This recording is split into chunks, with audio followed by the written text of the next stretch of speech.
is the Investor Connect podcast program. This is Hall T. Martin. I'm the host of the show, in which we interview angel investors, venture capital, private equity, family offices, and many other investor groups for startups and growth companies. I hope you enjoyed this episode. Thank you for joining us.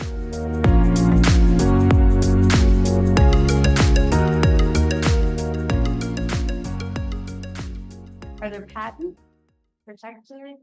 Provisional is in place right now. It's about to be converted to the first utility patent. Lots of diligence done though on this. These guys are real experts in blood processing space, and lots of diligence has been done already. And I think there's a very strong reason to believe that the patent will be issued and it will be very defensible. About monetization. What aspect? How are you gonna make money on machine? So COGS are estimated about, it depends on the scale, of course. Initial COGS will be between $4 and $5. And there are a few different ways that this could be done that are being discussed. The leading ideas, there are two of them. One is a limited set of customers, is a pay-to-play model, pharma being the target. They're so hungry to try to improve the ability to buy specimens in their trials. This is blocking for their own R&D. That there may be a pay-to-play model there where we have limited set of customers with preferential access, first mover advantage for these guys that they pay to get into this and dedicated volumes of units. So there's a very lucrative model there that can achieve that 80% margin. There is also the possibility of going straight to one of these other distributors and manufacturers that are more in the consumable space, the Thermo Fishers, the Danaher's, et cetera. So we'll see about that. They usually want to see some revenue first. So at least in the current market. So we'll see. Any trade secrets in there? Yes, I would have to. So a lot of it is borderline public domain secret. Just the know-how to implement a device as sophisticated as this is pretty extensive. It's not just a one and done patent, right? There is a huge amount of engineering knowledge that goes into something like this. So, but if you wanted to dive deeper, I'd have to put you in touch with the CTO. He is in this market or industry for a long time, decades. Is the provisional on that device or is it on the process itself or both? It's on the engineering that's in the device, particularly around the valves. That's the most interesting space to protect. A lot of the other information is public. There's some discussion about extending during the conversion, we've extended some of the claims, but there's some discussion about whether or not we need to study process patents as well. Oftentimes these are a little bit trickier. So not sure the juice is worth the sweet on that one yet. Makes sense. Who are you in discussion with now that you think would be the most likely candidate? Yeah, I think Colin mentioned in Dallas that there are active conversations with Eppendorf and Danaher that would be excellent strategic partners. They both make centrifuges already and both have large consumables distribution networks, recognized brands as well. So those would be the most obvious places for a full license. Okay, thank you all very much. My name is Michael Cormack, and I'm the president of Corwin Medical, and we are focused on the early diagnosis of peripheral artery disease, or PAD. Many of you may wonder, gosh, why are we focused on peripheral artery disease? The disturbing images on your left affects over hundreds of thousands of patients every year. They move from leg pain to chronic limb-threatening ischemia, which is pictured in the middle, and 150,000 every year have a lower limb amputation. It's a personal story for me. My grandfather had a lower limb amputation because of peripheral artery disease. You don't forget that when he was a kid because they didn't have much money. He didn't have a prosthetic. So it's something that you remember, and my wife's family has a lot of diabetes in their family too. So it's an area that I know we can actually treat and do better in. So I have a personal tie to this story. It affects 12 million Americans every year. It's got a 33% mortality rate. Once you're diagnosed with it, 33% within 5 years. It's a progressive disease that often leads to lower limb amputation, and it's costing the U.S. healthcare system $250 billion annually. Most people have not heard of it before. That's the reason I give you these images. Everyone knows what cancer is. If you're diagnosed with cancer, it scares the heck out of you. The mortality rate from all forms of cancer within 5 years is 25%. If you're diagnosed with PAD, your mortality rate is 33% within 5 years. So it's higher than a diagnosis of cancer. So it's a severe problem. The good news with PAD is this is preventable with early detection. You can turn this around, and there is tests that are available the doctors use today to diagnose if a patient has peripheral artery disease. The one on the top left there is the Doppler ultrasound. It is the gold standard. That is the gold standard for testing. The problem with it is, or its downfall, is that it's very difficult to use. Tests can take 45 minutes to an hour to do, and the technician knows as soon as the patient walks in the door. They're frustrated because they can see the weight of the patient and know it's going to be very difficult to find that artery. Right below it is oscillometry or plasmography. Many of you probably had a blood pressure test with one of these that just put it on your arm and it automatically does blood pressure. Unfortunately, that does not work for peripheral artery disease diagnosis because it can't detect two arteries in your leg. And that's what's required for peripheral artery disease. So all the oscillometry systems are not approved for reimbursement. The inventor of our technology looked at this marketplace. It's been around for 25 years, this Doppler Pencil Probe. There's been no innovation in that Doppler Pencil Probe for the last 25 years. They're doing the same thing. What he came up with is our Ultrasense system. We have a multi-element ultrasound array. Instead of just two elements, we have a multi-element ultrasound array, and it bathes underneath the probe to automatically find the vessel. Best way to describe this is if this room was completely dark and I gave you a laser light and asked you to find the wall switch, it would be difficult for you to do it. What we're giving you is a bass drum sized floodlight that you hit and it automatically lights up the whole room. So that's what our automatic system does. We drop testing time from an hour down to less than 10 minutes. We also have stochastic resonance. Everything is, can you hear the pulse? So we're amplifying weak pulses so that you can hear them. And then we have an AI SmartSense algorithm that helps interpret the signal for primary care and helps them to know exactly what that evaluation means. In terms of our technology comparison to the competitors, as I mentioned, plasmography and oscillometry are the biggest, are some of the competitors, as well as the legacy Doppler. What we've done is we've taken the legacy Doppler, we made it easy to use. That's the gold standard. We've made it very easy to use. And we also have very strong patents on our system. Our patents exist around our multi-element ultrasound array and also our SmartSense algorithm that automatically interprets the signal. The American Heart Association is focused on peripheral artery disease. The reason they're focused on peripheral artery disease is if you get diagnosed with PAD, you have a higher chance of death from a heart attack than if you've had a prior heart attack. It's a stronger indicator that you will die from heart disease for PAD. So they're very focused on early diagnosis of PAD. They've got a PAD collaborative. They've got a whole and national action plan to attack this problem. And they just put out new guidelines asking for increased testing of more patients earlier. They also, the AHA picks every year 10 startup companies that they think can have a major impact in the healthcare industry. And we were one of the 10 picked. We were picked because we're focused in peripheral artery disease and early diagnosis of peripheral artery disease. So it's a great association for us. In terms of the market opportunity, the American Heart Association says that 1 billion patients should be tested every year. Who are those? Those are 65-year-olds or patients that have diabetes that are over 50. I'm 65. I've never been tested. Most 65-year-olds have never been tested. Only 20% are getting tested today. And that's because the test is difficult to do. There's a bottleneck that exists. So the actual market today in the United States is 113 million tests, and it's done by cardiologists and vascular specialists. The reason it's done there and not in primary care is because the test takes 45 minutes. That's unpredictable. That's not efficient for a primary care physician. So we are first going to convert this market because we got a much easier system for the cardiologist and vascular specialists to use, and then we'll go after primary care.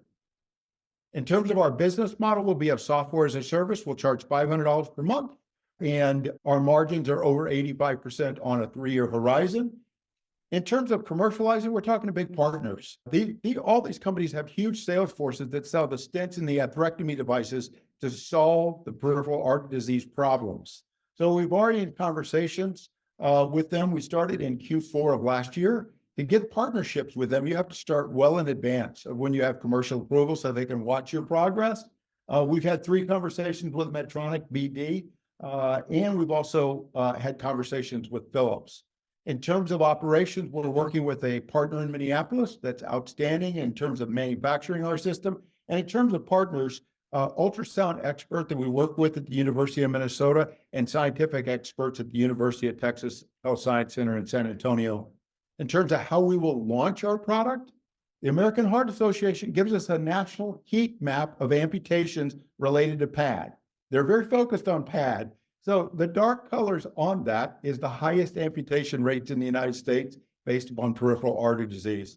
We're already partnered with the University of Texas Health Science Center in San Antonio and with the University of Mississippi Medical Center, where amputations are very high.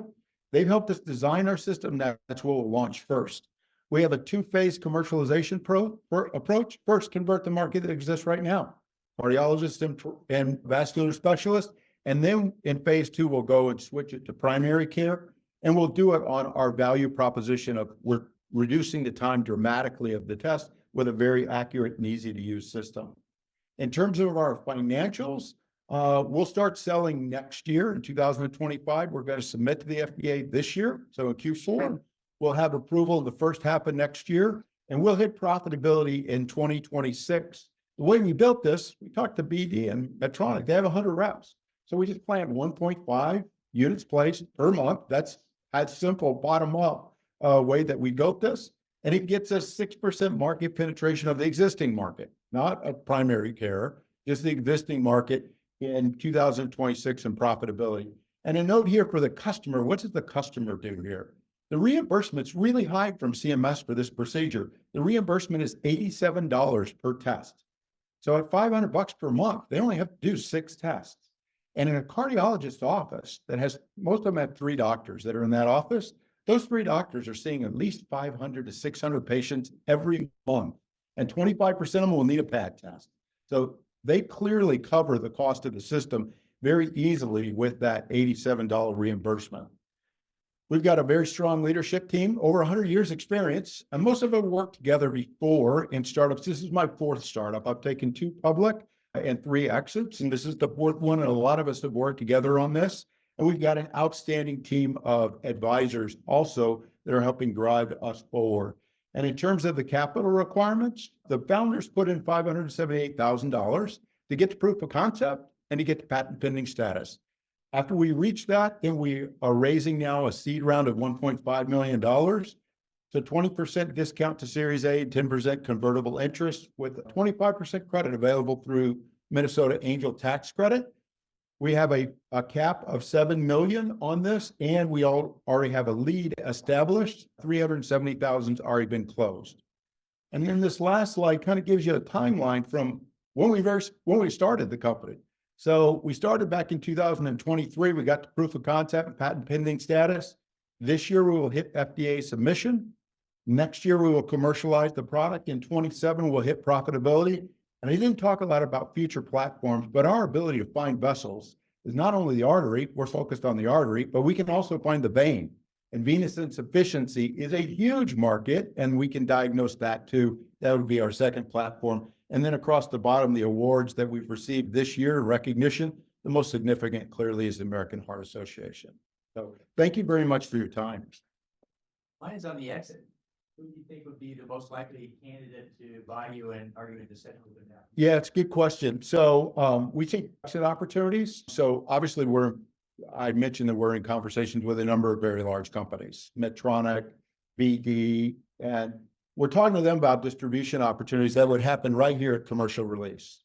So at commercial release, FDA approval, we see a couple of different things coming together. Number one is we're going to do our Series A. That's when we'll do our Series A right here at FDA approval. That's when distribution rights will be available. So you get a natural competitive tension between industry and Series A. So there is an opportunity for a takeout prior to Series A, or a large player like a Medtronic or a BD won't play in a sandbox with somebody else. So they could participate in Series A, and they will want exclusive rights, and they will probably also pre-negotiate an exit price at some point in the future if they participated in Series A. So that's one. If we chose not to do that, because the price isn't right, the second opportunity would be at the end of 26 or early 27 would be profitable then. And that's when CE mark happens. So it's a second, now you're a profitable company, you've got revenue, and it's a second bite of the apple to be able to talk to those same companies. For your customers, what would be the cost of or friction associated with switching from what they're currently using to your product? Yeah, it's a good question. So the number one friction point is, did they just buy one? So if they just bought one that they're using right now, they may want that to continue using that. So what's the life of these? They usually have a 1-year guarantee on them. We'll have a 3 years on ours because they're leasing it from us for 3 years. So we'll upgrade it throughout that process. So what we did in our model is we took the whole size of the market and we downsized the market by 1/3 or by 2/3. So we only played at 1/3 every single year as we built our market because we figured there is that natural resistance. Even though we have a huge value proposition, there still is some of that. So you have to plan for it. Do you have any people coming up behind you with the similar technology that you're aware of? No, and we patent, it's stunning to me. Ultrasound's field, non-invasive ultrasound, it has a lot of innovation in it. Most of it is on the imaging side. They're making the imaging scanners that you can see babies on your telephone from an image scanner. Well, we are not imaging. What we do on this side, when they're diagnosing blood flow in your arteries, is they're using a pinging system. It's like looking for subs underneath the ocean. They're sending a ping down, it bounces off the red blood cell and it comes back. And it can pick up the speed of the red blood cell. It's not imaging. Imaging takes a lot longer. I'm not saying imaging is never done here. It's just the CE or according to reimbursement, you have to do Doppler first because it's the easiest, it's the least burdensome, and it's the least costly. So Doppler is what they pay for. They will do imaging second. So there's not been a lot of innovation in this space. That's what we stepped into with the multi-element ultrasound array. Okay, so my primary task is to keep you awake for the last 15 minutes. I'm Colin. I'm the founder and CEO of Sleep Score Labs. Just a little tiny bit about me. I've been in the sleep business for 14 years. I was responsible for selling a sleep measurement technology company as part of a team to ResMed in 2011. You probably know ResMed. It's the global leader in sleep medical devices with market cap more than $30 billion. And I joined ResMed, spent 6 years inside the company, and then we decided to spin out a completely new company from ResMed called Sleep Score Labs. So that's just a little bit about the backstory. And well, what are we doing? Well, everybody here knows that sleep is important. Everybody here knows that every single person in the world sleeps every day. So that part I don't have to educate you about. But what you may not realize, just to share with you a couple of data points, sleep is now the #1 health concern of consumers. They search about sleep today at 5 times the rate of mental health, 4 times the rate of exercise, 2 times the rate of diet, and at a greater rate than any single health concern whatsoever. Now, why is that? Well, because they're learning and we're learning that sleep is actually not only important and not only nice. That said, when I was a kid, it was for wimps, but sleep is actually a driver of chronic disease. And so, for example, a study of the last number of months that's been published, which I thought was really important for me to remember personally, was every 1 minute of deep sleep that I lose at the age of 60 results in a 27% increase in the risk of dementia. And I could then talk about relationships between poor sleep and cardiovascular disease, poor sleep and oncology, and so forth. So the key across this picture is sleep is important, but how to solve it. And so our mission is to supercharge the health and wellness companies that reach consumers and patients all around the world with the sleep data and insights that they need to actually do something about it. So today we're a B2B2C company. So we are not a consumer company. We're not a healthcare company. We're a B2B2C company. And we've been building the ecosystem, the technology that everybody in sleep needs in order to deliver better results and outcomes. We already have customers, so we're loved and trusted by a growing number of those customers. Some to you may be obvious, like Mattress Firm, the leading retailer in sleep consumer products, but also Therabody in fitness or international flavors and fragrances that are making compounds and ingredients that go inside all of the CPG products you've already used so far today, right? But across all of those industries, there's one thing in common. Why do they come to us? They come to us because clearly the $1.6 trillion global wellness market continues to grow. Despite all of the challenges in the economy, it continues to grow more than 6% CAGR. And within it, today, sleep is now the number one priority for consumers. So these companies need to build solutions that those consumers and patients need to buy. But they don't have the data, they don't have the sleep expertise, they don't have the data, the insights, and the intelligence that they need to drive those solutions, and that's why they're partnering with us. We've plugged that gap. So we're already earning $4.4 million in revenue in 2023, and that's mainly a recurring revenue, and that clearly is on a path to exploding, and I'll explain more about why. How do we do this? Well, we leverage AI and data, but I want to say something about this. We acquired a company that had AI and data literally at the very beginning, 7 years ago. We have been doing AI and sleep data for all 7 years. Just so happens that it's a very common topic right now, but we've been using it to leverage the data to drive insights and deliver outcomes. Just to put that into context, we have now collected more than 500 million, actually as of this morning, 512 million hours of sleep data. And much of that is our own proprietary technology, which came from ResMed, which enables us essentially to look at data from all sources. We have also completed more than 235 separate sleep intervention studies, understanding exactly what effect any given intervention has on a person's sleep in the real world. And then we have also built this platform from end to end with evidence base at its core, including a randomized controlled trial that we published just last year. Quickly into each one of those. So why is the data so important? Well, the bottom line is that when it comes to sleep, the data is a mess. Every consumer, or in fact, 280 million people in the United States have used or are using some form of wearable device. But if you use all of those wearable devices on the same night, they're going to give you a whole bunch of different answers. And the problem is you don't know what to do with it, and neither do the companies. So there's a lot of data out there, but the companies who are reaching those consumers, they don't know what to do with it. And of course, we've been figuring that out. We've been going through and we've collected, as I mentioned, 500 million hours of data. And we've been in a position, therefore, to understand the relative strengths and weaknesses so that we can then normalize and build AI models to figure out how to leverage that data, no matter where it comes from. Because we have deep ingrained sleep expertise right from the beginning, we know how to use the data. We know how to draw the insights from it. This just gives you a very simple idea about those insights. For example, we had a subject use the Sleep Store platform, use the Aura platform, use the Sleep Watch platform, just an app which is based here in SoCal and uses data from the Apple Watch.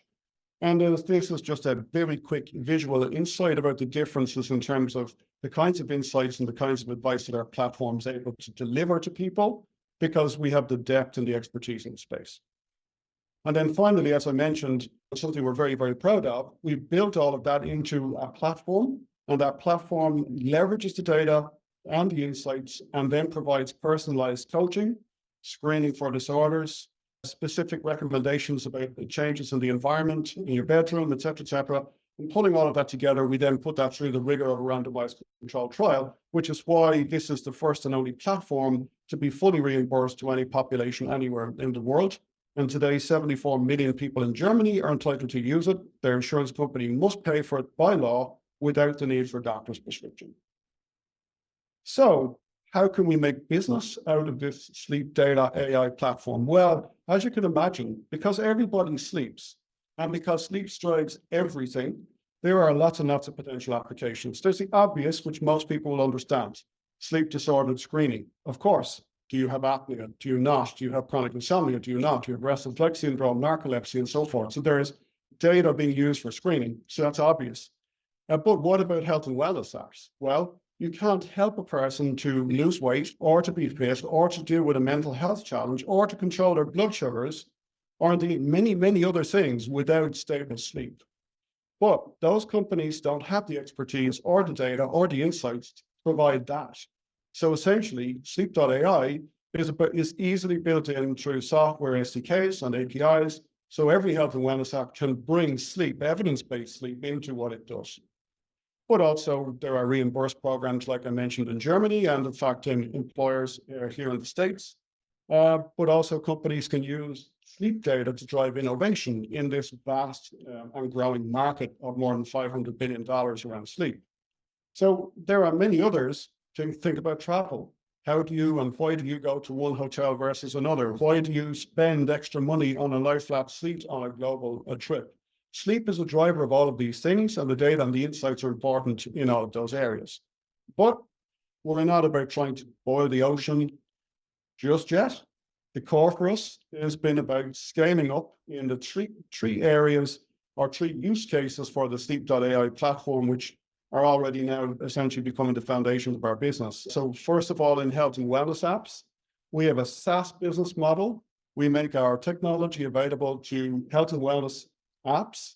They can easily build it into their business. We have a simple license agreement. We take and exchange the data and the insights.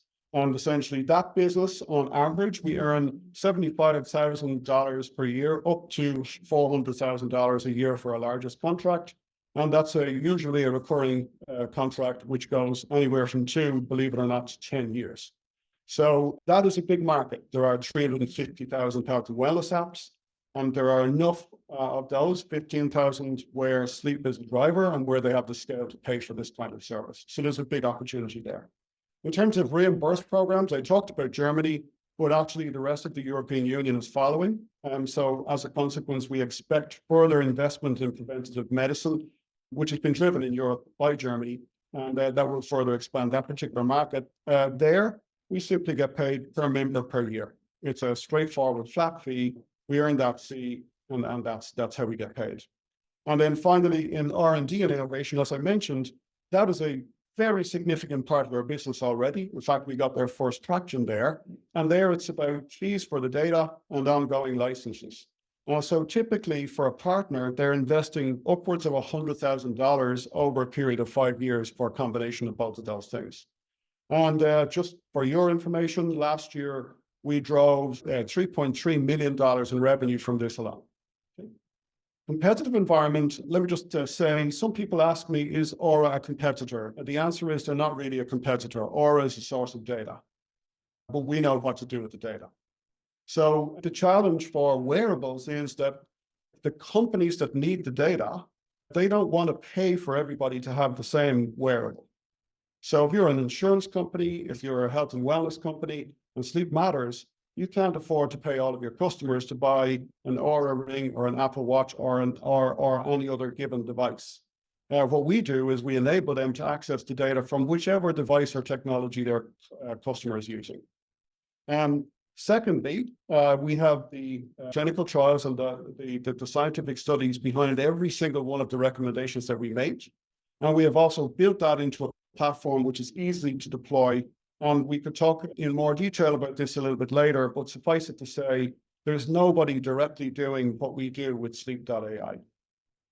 So where are we today? Well, now it's about scaling up. So we have a business. We have gross margins which exceed 80%. In Q4 of this year, we will be EBITDA positive. And our focus now is driving growth. We need to tell our story. We need to reach more potential customers in each of those 3 priority areas. And that's the reason why we're raising funding. A little bit about the team. Look, if you want to change the world, you need to have the right team. It's a key feature. I myself, as I mentioned, I come from 14 years of experience in sleep from ResMed most recently, and indeed ResMed are investors in the company. But my COO, Gil Adato, he's got extensive software and then technology experience, and more recently spent 4 years in ResMed's major competitor, Philips. And we have added around us a team of people that include people with product management expertise, but also data science expertise, because at the heart of our company, it's about the data, the science, and how we can extract value to help other companies to develop and deliver solutions that actually work. So we are now raising a $3 million note, a convertible note. Our goal with that note, of course, is to be profitable by the end of the year, so we're well on track to that. We're using the note primarily to enable us to begin to invest in sales and marketing. The key for us now is we have not invested in sales and marketing.